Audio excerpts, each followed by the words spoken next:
Boulevard Léopold II, le siège du secrétariat général du ministère de la Fédération Wallonie-Bruxelles est encerclé par des piquets de grève.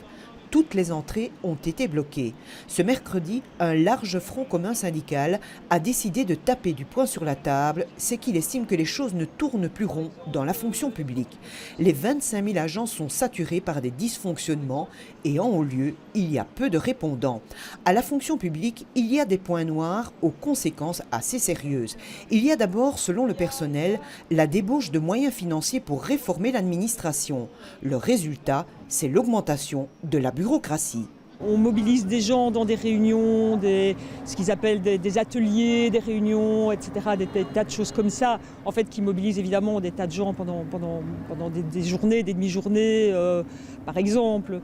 Bon, il y a beaucoup de demandes de remplir des indicateurs, ce qu'ils appellent des programmes d'activité. Depuis quelque temps, le personnel s'inquiète aussi de l'absence de concertation sociale et du manque de considération envers les employés.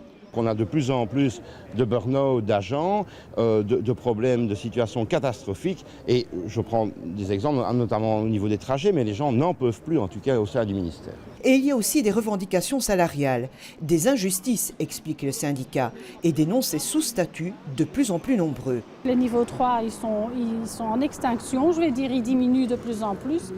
D'où on est obligé de faire appel à des firmes privées. Je pense par exemple à l'entretien des bâtiments, donc des sociétés de nettoyage, etc.